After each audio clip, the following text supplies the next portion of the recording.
हम प्रधानमंत्री से रोज मिलते हैं, आज ही इस्तीफा दे खाचरियावासा सांसद कस्बा सूरज वर्मा सरदार शहर। पूर्व सांसद राहुल कस्बा ने गुरुवार को भाजपा के समर्थन में प्रेस वार्ता कर गांधी चौक में हुई जनसभा में मुख्यमंत्री गहलोत सहित अन्य मंत्रियों के आरोपों का बेबाकी से जवाब दिया। सांसद कस्बा ने कहा कि कांग्रेस सरकार के पास अपनी कोई योजना नहीं है। 4 साल में सिर्फ जैसलमेर से लेकर मानेसर तक का सफर तय किया है। राजस्थान में सबसे बुरे हालत है। मुख्यमंत्री गहलोत अपनी नाकामियों को छिपाने के लिए प्रदेश की जनता को अपने भाषणों से भ्रमित कर रहे हैं। उन्होंने कहा, देश का युवा समझदार है, जातिवाद को छोड़कर विकास और गुड गवर्नेंस के नाम पर अपना वोट करेगा। हमारा मुख्य मुद्दा देश का विकास और आमजन के लिए जनकल्याणकारी योजना को लेकर आना है। हम युवाओं को साथ लेकर देश को विकास में गतिशील रखना चाहते हैं। उन्होंने कहा, कांग्रेस सरकार किस मुंह से विकास की बात करती है। राजस्थान का किसान अंधेरे में बैठा है। मात्र चूरू जिले में 14,000 ढानियों के अंदर बिजली कनेक्शन पेंडिंग है और सरकार के पास ऐसी कोई योजना नहीं कि वो दूर दराज बैठे किसानों की ढानियों में रोशनी कर सके। उन्होंने कांग्रेस सरकार में मंत्री प्रताप सिंह खाचरियावास के आरोपों का जवाब देते हुए कहा कि खाचरियावास आज इस्तीफा दे दे, हम प्रधानमंत्री से रोज मिलते हैं। देश के प्रधानमंत्री मोदी बहुत ही सरल व्यक्ति है। सांसद की तो बात ही छोड़ो, प्रधानमंत्री छोटे से छोटे अधिकारी तक की बात को बड़े ही ध्यान से सुनते हैं और उसके समाधान के लिए तत्पर रहते हैं। इस अवसर भाजपा प्रदेश उपाध्यक्ष मुकेश दाधीच व टोडा विधायक कन्हैयालाल चौधरी आदि उपस्थित थे।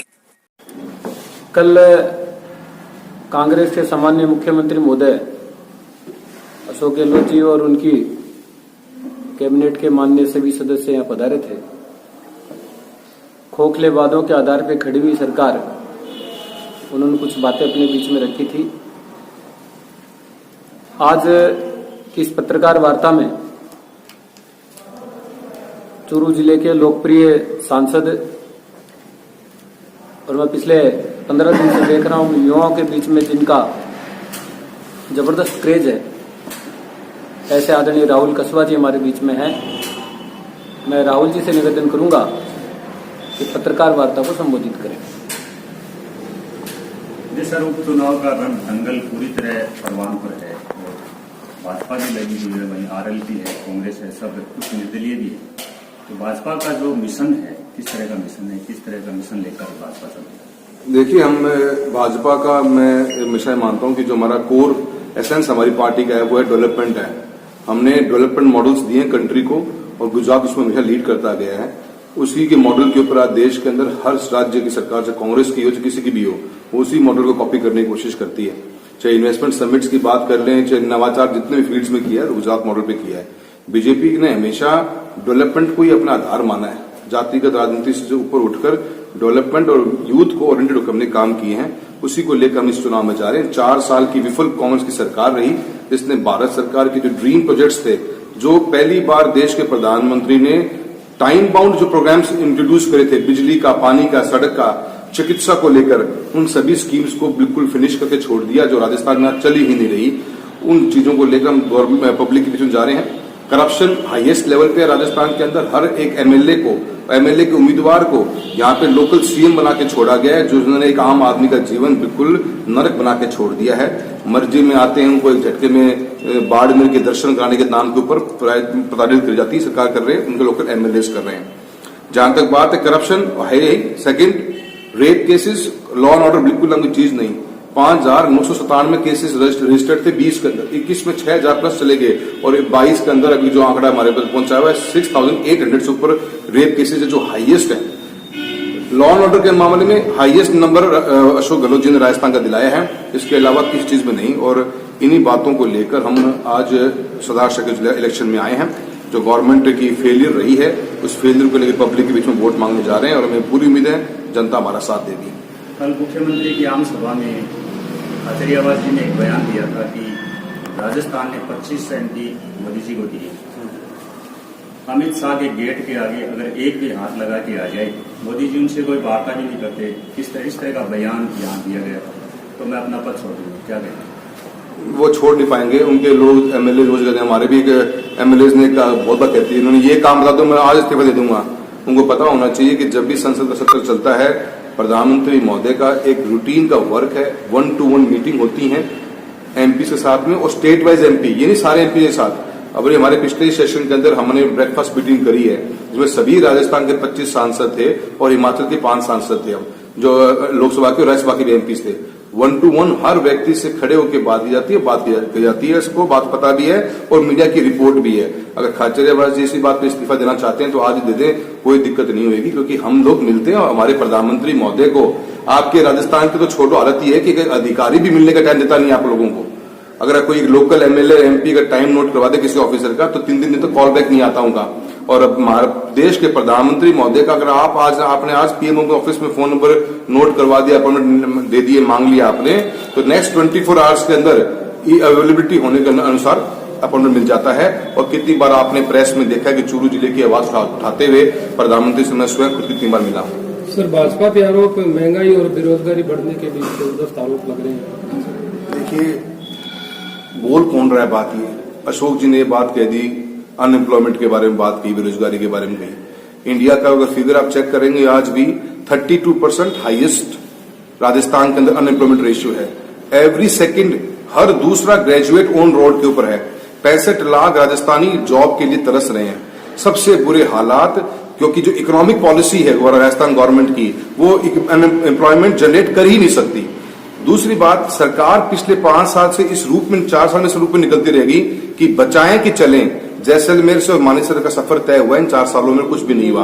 और मुख्यमंत्री महोदय का 5 से 7 दिन पहले जो स्टेटमेंट आया, जो अपने ही सीनियर लीडर के बारे में जो बात की गई, वो अपने आप में एक बात साबित करती कि सरकार आज भी एक इनसिक्योर माहौल में राज कर रही है और गवर्नमेंट ऑफ इंडिया की सभी स्कीम्स को बंद कर रखा है, किसी भी स्कीम को चालू नहीं करते। आज हम जल जीवन मिशन के अंदर बात करेंगे, हमारा इंडिया में लास्ट नंबर आ रहा है, ओनली 28% की कंप्लीशन रेट आई है राजस्थान की, जबकि बाकी ऐसे स्टेट्स ऐसे भी हैं जिन्होंने 85% से ऊपर अपना काम पूरा कर लिया है।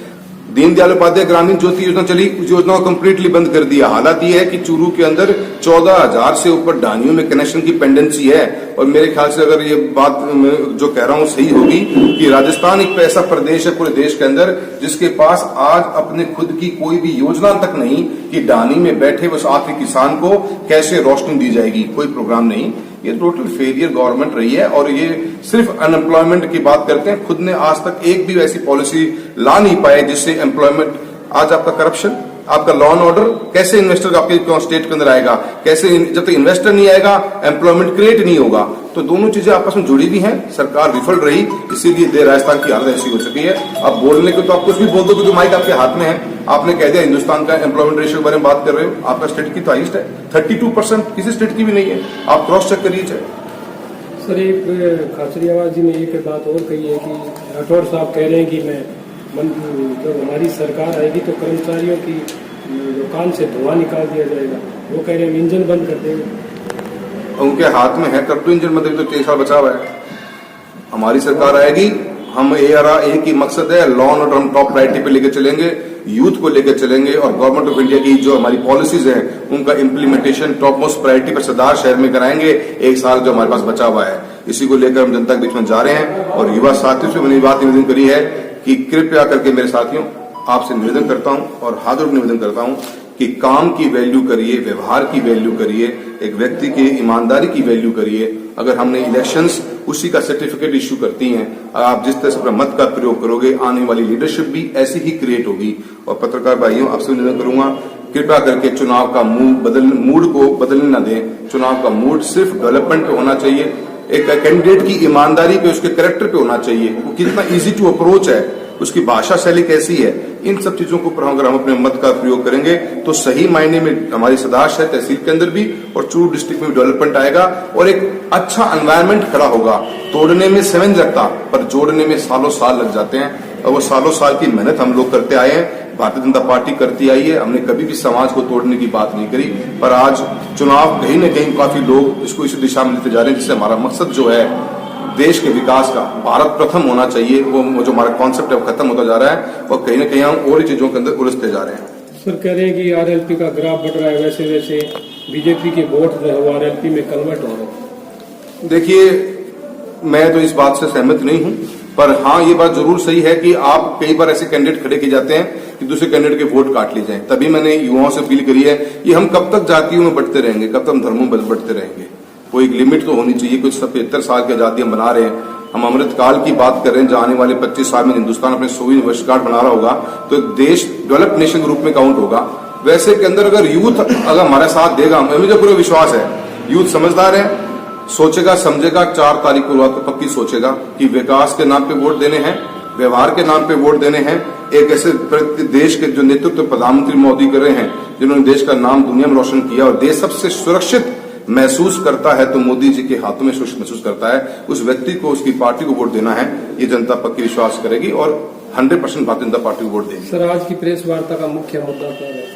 देखिए, हमारा मुख्य मुद्दा यही है, हमने जो अशोक गहलोत साहब ने लोगों के बारे में जो भ्रमित बातें कही हैं, अनएम्प्लॉयमेंट के बारे में बातें कही हैं, वो सब भ्रमिक है। सरकार की जो फेलियर्स है उसको छुपाने के लिए ऐसी बातें का सहारा लिया जाता है। और साथ ही साथ में हम हमारे युवा साथियों से भी अपील करने आए हैं और सरदार शहर की जनता से अपील करने आए हैं कि जनता ने हमेशा मुझे बड़ा मान सम्मान दिया है। सरदार शहर के अंदर मेरी हमेशा ऐतिहासिक लीड रही है और मैं एक सांसद होने के नाते सबसे ये अपील करने के लिए आया हूं कि आप हमारा दोबारा एक बार पुनः हमारी कड़ी को मजबूत करिए। प्रधान हमारी पार्टी का है, प्रमुख हमारी पार्टी का है, सांसद हमारे आपकी बीजेपी के हैं और अगर एमएलए हमें मिल जाते हैं तो एक मजबूत कड़ी के साथ हम सरदार शहर के अंदर अच्छा विकास करा सकते हैं और भी अच्छा लॉ एंड ऑर्डर मेंटेन कर सकते हैं और एक अच्छा स्वच्छ माहौल दे सकते हैं जहां बच्चों की ग्रोथ हो सके, अच्छे एम्प्लॉयमेंट के अपॉर्चुनिटीज क्रिएट हो सके। 2023 MP राहुल कस्बा का क्या कार्यक्रम चूरू जिले को आगे लेकर? देखिए, मैंने हमेशा फोकस प्रायोरिटी मेरी रखी है गवर्नमेंट की स्कीम्स। सेकंड, मैंने रेलवे पे अच्छे हमने काम करने की कोशिश करी है। स्पोर्ट्स में हम बेहतरीन काम कर चुके हैं, हमारा नाम आज राजस्थान नंबर 1 पे है और पूरे इंडिया में हमारे सिर्फ 5 ही ट्रैक ऐसे हैं जो क्लास 1 है, जिसमें चूरू नाम भी आता है। ट्रेन हम 20 से ऊपर चला चुके हैं। नई कनेक्टिविटी के बजट में हम उम्मीद करते हैं कि गवर्नमेंट कोई नई कनेक्टिविटी को स्टेट गवर्नमेंट से भी हम करना चाहेंगे और आपके मार्फत तो मैं कांग्रेस गवर्नमेंट से भी करना चाहूंगा, खाचरियावास जी से भी, अशोक गहलोत जी सीएम साहब से भी, कि सरदार शहर की जनता को सबसे इंपॉर्टेंट चीज चाहिए, आप लैंड का हिस्सा देने का काम करिए, बाकी पैसा हम भारत सरकार से लेके आएंगे ताकि सरदार शहर से ट्रेन हनुमानगढ़ तक पहुंच सके। जो सपना है यहाँ के लोगों का, उसमें अगर स्टेट और सेंटर दोनों पार्टिसिपेट कर लेंगे, 50-50% के ऊपर आ जाएंगे तो हमारा ये मकसद पूरा होता है, हमारी कनेक्टिविटी बढ़ती है। तो रेलवे के अंदर हमने अच्छा काम किया है। अभी भारत सरकार ने सरदार शहर की जो सबसे महत्वपूर्ण डिमांड है वो बिजली को लेकर है। फीडर्स की हालत, फीडर हमारे ओवर स्ट्रेस्ड हैं, फीडर पे बहुत भयंकर लोड है, सप्लाई प्रॉपर मिलती नहीं है। उसके लिए भारत सरकार से भी हमने 260 करोड़ रुपए सैंक्शन कराए हैं चूरू जिले के लिए। उसमें अधिकतर पैसा हमारा सरदार शहर के लिए जाएगा, जहां पे हम कृषि का फीडर और घर का फीडर अलग करेंगे। नए जीएसएस बना रहे हैं, नई केबलिंग डाल रहे हैं, 90 करोड़ से ऊपर डिस्ट्रिक्ट का केबल का बजट होगा। तो इससे हमारा ढांचा मजबूत होगा और घर में ढानियों में बैठे हुए हमारे बच्चे बच्चियां हैं जो कंपटीशन की तैयारियां करते हैं, जो स्कूल कॉलेज जाती हैं, उनको 24 आवर्स लाइट मिलने का व्यवस्था करने का तरफ हम अग्रसर हैं। और जल जीवन मिशन, जिसका लगभग 1800 से 2000 करोड़ का टेंडर पूरे लोकसभा क्षेत्र का उठा हुआ है, उसके काम को जल्द से जल्द एग्जीक्यूट करवाएं, ये हमारी टॉप मोस्ट प्रायोरिटी है। और इसके साथ में हम हमारा एक ही मकसद यही है कि अगर हम ये चीज को भी अचीव कर लेते हैं तो डिस्ट्रिक्ट हमारा बहुत बेस्ट फॉर्म में आ जाएगा। साथ ही साथ में एमपी लेड का हम बहुत अच्छा नवाचार इस बार हम ये कर रहे हैं कि डिस्ट्रिक्ट के हर स्कूल को, जो 12वीं का स्कूल है, उसको हम 20 कंप्यूटर्स की लैब IBM की और साथ में इंटरनेट की फैसिलिटी दे रहे हैं। तो डिस्ट्रिक्ट हमारा राजस्थान का पहला डिस्ट्रिक्ट बनेगा जिसके हर स्कूल के अंदर कंप्यूटर लैब होगा बच्चों के लिए, एक स्मार्ट क्लासरूम टाइप की चीज बन जाएगी और हाई स्पीड इंटरनेट होगा, जिससे बच्चों को पढ़ने में भी कोई दिक्कत नहीं आएगी ऑनलाइन पढ़ाई करते टाइम। शिक्षा के क्षेत्र में निजी विद्यालयों की भूमिका महत्वपूर्ण, राठौर। सूरज वर्मा, सरदार शहर। पूर्वा गेस्ट हाउस में स्कूल शिक्षा परिवार राजस्थान जिला चूरू की स्थानीय इकाई के स्कूल संचालकों एवं कर्मचारियों के तहसील सम्मेलन का आयोजन किया गया।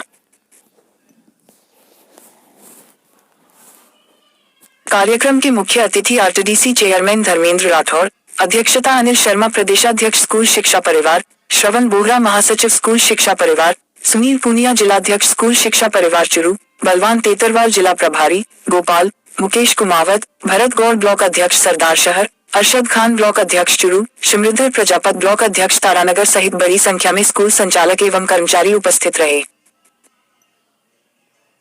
प्रदेशाध्यक्ष अनिल शर्मा ने निजी विद्यालयों से जुड़ी समस्याओं के बारे में विस्तार से बताते हुए सरकार से प्राइवेट स्कूल कल्याण बोर्ड के गठन, राजश्री योजना में निजी विद्यालयों में अध्ययनरत बालिकाओं को लाभ, निजी विद्यालयों में कार्यरत कर्मचारियों के लिए कल्याणकारी योजनाओं को लागू करने सहित अनेक मांगी। राज्य मंत्री राठौर ने शिक्षा के क्षेत्र में निजी विद्यालयों की भूमिका को महत्वपूर्ण बताते हुए उनकी मांगों पर सकारात्मक प्रयास करने का वादा किया। कार्यक्रम में तहसील के विभिन्न विद्यालयों के संचालकों और शिक्षकों ने भाग लिया।